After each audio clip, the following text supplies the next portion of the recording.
Hey everyone, this is Rahul. तो क्या हाल चाल है तुम्हारे? आई हो तुम बढ़िया होंगे। तो आज वीडियो में बात करने वाले हैं कि किस तरह से तुम्हें पूरी साल अपनी क्लास 12 की फिजिक्स को पढ़ना है ताकि तुम्हारे भी 90 प्लस मार्क्स आ सकें। इस वीडियो में तुम्हें कंप्लीट स्ट्रेटजी बताने वाला हूं। तो आप सभी से ये रिक्वेस्ट रहेगी कि अगर आपने अभी तक कुछ नहीं पढ़ा या स्टार्ट भी नहीं करी है या थोड़ा बहुत पढ़ रखा है तो इस वीडियो को देखने के बाद तुम एकदम निश्चिंत हो जाओ किस तरह से तुम्हें पूरी प्लान रखना है पूरे ईयर का। तो आप सभी से ये रिक्वेस्ट है कि इस वीडियो को एंड तक जरूर देखना। तो चलिए बिना देरी के वीडियो को स्टार्ट करते हैं। Let's begin.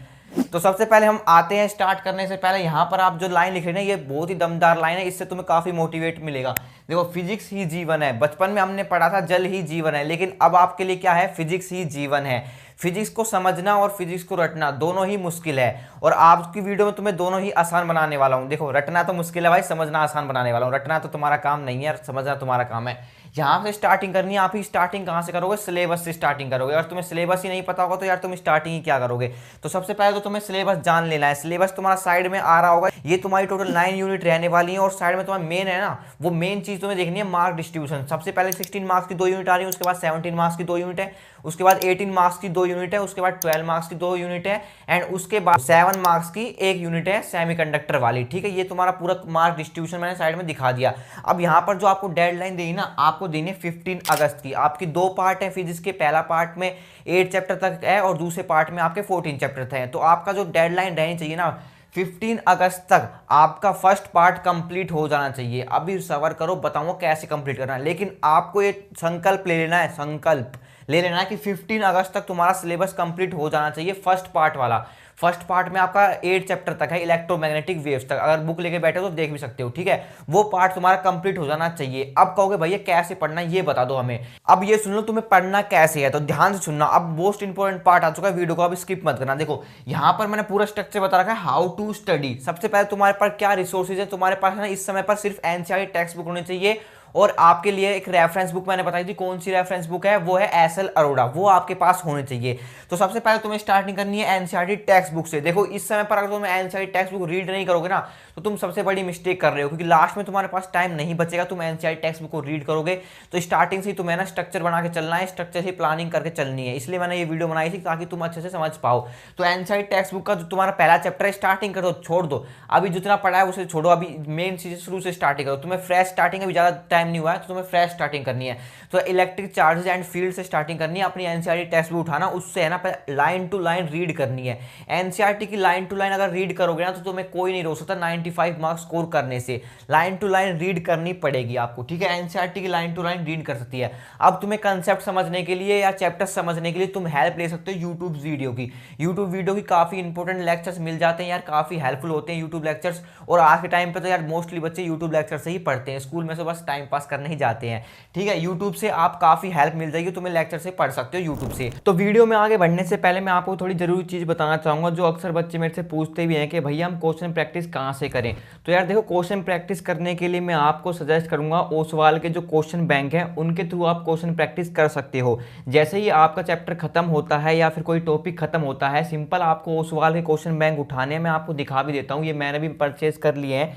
आप कहोगे भैया आपने क्यों परचेज करे हैं, आप क्लास 12th में थोड़ी हो। तो भाई मेरा भाई अभी जस्ट क्लास 12th में आया, उसके लिए मैंने परचेज करे हैं। ये आपको पीसीएम वाले भी मिल जाएंगे, पीसीबी वाले भी मिल जाएंगे, पूरा बंडल मिल जाएगा। अब देखो इसके बेनिफिट क्या है। इसके बेनिफिट सिंपल से ये है, जैसे कि आपका कोई टॉपिक फिनिश हो गया तो उस टॉपिक के आप क्वेश्चन प्रैक्टिस कर सकते हो। इनके अंदर आपके जो बोर्ड एग्जाम में प्रीवियस ईयर क्वेश्चन आए हैं वो भी आपको इनके अंदर मिल जाएंगे। ठीक है, बहुत से स्टूडेंट को दिक्कत होती है प्रीवियस ईयर क्वेश्चन ढूंढने में या फिर प्रीवियस ईयर पेपर सेलेक्ट करने में गूगल पर। तो सिंपल आप ये परचेज कर लोगे क्वेश्चन बैंक, तो भाई सारे के सारे प्रीवियस ईयर आपको इसमें देखने को मिल जाएंगे। तो इसके थ्रू है ना आप इजीली एक जगह पर सारा कंटेंट आपका तैयार रहेगा, तो आप इजीली पढ़ाई कर पाओगे और आपको आसानी रहेगी क्वेश्चन ढूंढने में भी। तो इसके अंदर आपको रिवीजन नोट भी मिलेंगे और आपको माइंड मैप भी देखने को मिलेंगे। तो अगर आप परचेज करना चाहते हो, सिंपल आपको डिस्क्रिप्शन में इसकी लिंक मिल जाएगी, तो आप सिंपल जाकर वहां से परचेज कर सकते हो। अब सुनो, तुम्हारा मेन काम क्या है? सबसे मेन काम है इससे हटके, ये तो करना ही करना है, इससे हटके है तुम्हारे मेक शॉर्ट नोट्स। अगर तुमने ये नहीं बनाए ना तो तुम्हारी पूरी साल की मेहनत बेकार है, कुछ भी काम नहीं आने वाली है। देखो, यहाँ एनसीईआरटी टेक्स्ट बुक तो पढ़नी मस्ट है। ठीक है, यूट्यूब लेक्चर अगर तुम्हें स्कूल का समझ में नहीं आया तो इसकी हेल्प ले सकते हो। प्रीवियस ईयर क्वेश्चन से तुम्हें आइडिया मिल जाएगा किस तरह से प्रीवियस ईयर क्वेश्चन आए हैं। और यहाँ पर ये मेक शॉर्ट नोट्स है, तुम्हारा ना कम समय के लिए, कम समय के लिए ये सबसे ज़्यादा काम आ रहे होंगे आपके। तो उस समय पर तुम्हें ज़्यादा बर्डन लेने की जरूरत नहीं पड़ेगी, तुम्हें समझ में नहीं आया उस समय पर कहाँ से मैं पढ़ूँ, तो इसलिए तुम्हारे शॉर्ट नोट्स काम आ रहे होंगे। हर एक चैप्टर के तुम्हें शॉर्ट नोट्स जरूर बनाने हैं। देखो इलेक्ट्रिक चार्ज एंड फील्ड अब तुम पढ़ रहे होगे, एनसीईआरटी टेक्स्ट बुक से तुमने पढ़ लिया होगा। अब जितना भी तुम्हारे माइंड में भरा हुआ है ना, जितना भी तुम्हारे माइंड में भरा हुआ है कि कोलम्स लॉ ये होता है, ठीक है, इलेक्ट्रिक फील्ड ये होती है, सुपरपोजिशन प्रिंसिपल ये होता है, जितने भी आपके फॉर्मूले याद आ रहे हैं, गॉस लॉ ये होता है, गॉस लॉ की एप्लीकेशन ये होती है, जितने भी तुम्हारे माइंड में भर चुका है, अभी तुमने फ्रेश पढ़ा है तो तुम्हारे माइंड में फ्रेश एकदम होगा, उसको है ना नोटबुक पे नोट डाउन कर लो। जितना भी भाई जितना प्रैक्टिस करोगे ना उतना तुम्हारा जबरदस्त माइंड में सेट हो जाएगा एकदम से, ठीक है। इतना कर लोगे, इतना कर लोगे, हाँ कर लेंगे भैया। अब भाई मेक शॉर्ट नोट अगर विस्पत से नहीं बनाया ना तो वो भाई भूल जाए, उसके नहीं आने वाले, ठीक है। लास्ट में तू भटकने वाला है, भैया नोट्स दे दो, भैया इंपॉर्टेंट क्वेश्चन बता दो, भैया इंपॉर्टेंट डेरिवेशन बता दो। अगर तूने ये शॉर्ट नोट्स बना लिए तो यार तू बाकी सब बच्चों से ऊपर जाने वाला है, ठीक है। ये मोस्ट इंपॉर्टेंट होते हैं यार, चाहे तुम कॉम्पिटिशन की एग्जाम की तैयारी कर रहे हो, चाहे तुम बोर्ड एग्जाम की तैयारी कर रहे हो, ठीक है। ये मोस्ट इंपॉर्टेंट होते हैं make short notes. Short notes तुम्हें जरूर बनाने हर एक चैप्टर के। अब शॉर्ट नोट्स तुम्हें ज़्यादा डिजाइन नहीं बनाने, कलरफुल पेन यूज नहीं करने, जो तुम्हें समझ में आना चाहिए बस, बाकी बाहर में जाए। किसी और के लिए नहीं बना रहे भाई, अपने लिए बना रहे हैं, तो तुम्हें समझ में आना चाहिए शॉर्ट नोट्स। अब नेक्स्ट आते हैं आपके प्रैक्टिस न्यूमेरिकल्स। देखो क्लास 11 में तुमने न्यूमेरिकल्स प्रैक्टिस बिल्कुल भी नहीं करेंगे, मोस्टली बच्चों की क्लास 11 बेकार जाती है और वो डेरिवेशन में ही लगे रहते हैं और न्यूमेरिकल की आदत उनकी बनती नहीं है। तो न्यूमेरिकल तुम्हें कैसे सोल्व करना है, तुम्हें प्रैक्टिकल अप्रोच बताऊं, ध्यान सुनना। अब बिल्कुल भी स्पीक मत करना, बहुत इंपॉर्टेंट पार्ट है। देखो अब तुम्हें प्रैक्टिकल अप्रोच क्या लगाना है न्यूमेरिकल करने के लिए। सबसे पहले कोई भी चैप्टर तुम्हारा हो जाता है टॉपिक वाइज न्यूमेरिकल करने। अगर तुमने गलती कर दी ना, एक गलती, ये मोस्ट बड़ी गलती करते हैं बच्चे, ये गलती तुम्हें नहीं करनी है।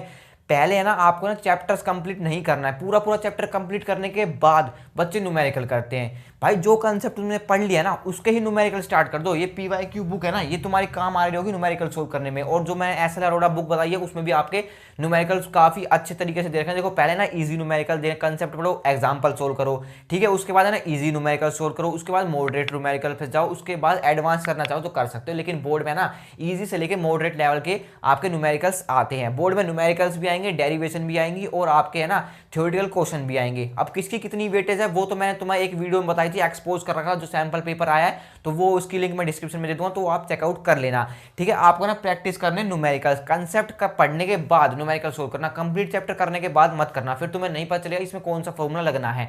देखो धीरे धीरे चलोगे ना तो तुम्हारा बेस तैयार होता जाएगा और तुम्हारी बिल्डिंग बन जाएगी। बिल्डिंग कहने का मतलब है तुम्हारे मार्क्स तैयार हो जाएंगे, 0 से स्टार्ट हो गए सीधे 90+ पर पहुंच जाओगे।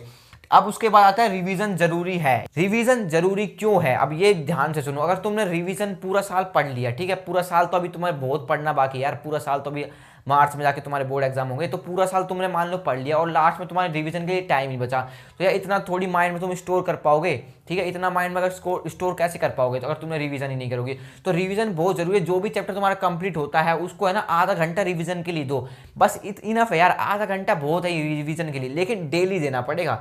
टॉपर और एक एवरेज बच्चे में पता क्या डिफरेंस होता है, रिवीजन का डिफरेंस होता है। टॉपर बच्चा भी पढ़ता है, क्लास में अटेंड करता है, जो लेक्चर पढ़ा रहा है मास्टर वो अटेंड करता है, ठीक है, नोट्स भी बनाता है, कॉपी भी बनाता है, चेक भी कराता है, होमवर्क भी करता है, और वही एवरेज बच्चा भी करता है। और एवरेज बच्चा भी डिफरेंस कहाँ आता है, एवरेज बच्चा रिवीजन नहीं करता, करता है तो एक बार कर लेगा भाई, लेकिन टॉपर बच्चा कम से कम 4 से 5 बार रिवीजन करके जाता है। तो तुम्हें रिवीजन जरूर करनी है, ये तुम्हें ध्यान रखना है। रिवीजन नहीं करोगे तो कुछ फायदा नहीं इतना कंटेंट का, ठीक है। बेस तैयार होता जा रहा, तैयार होता है, एक ब्लॉक बिल्डिंग का छोड़ दोगे तो क्या फायदा इतनी बड़ी बिल्डिंग बनाने का, वो बिल्डिंग गिर जाएगी। तो तुम्हारा भाई रिवीजन का तुम्हारा यहाँ पे बेस तो ऊपर ने तैयार कर लिया, ऊपर का ब्लॉक नीचे का बिल्डिंग टूट गई तो ऊपर की बिल्डिंग पूरी नीचे करके आ जाएगी, तो क्या फायदा भाई। इससे बढ़िया रिवीजन जरूर करके चलना, रिवीजन तुम्हारे लिए बहुत ज़्यादा इंपॉर्टेंट है।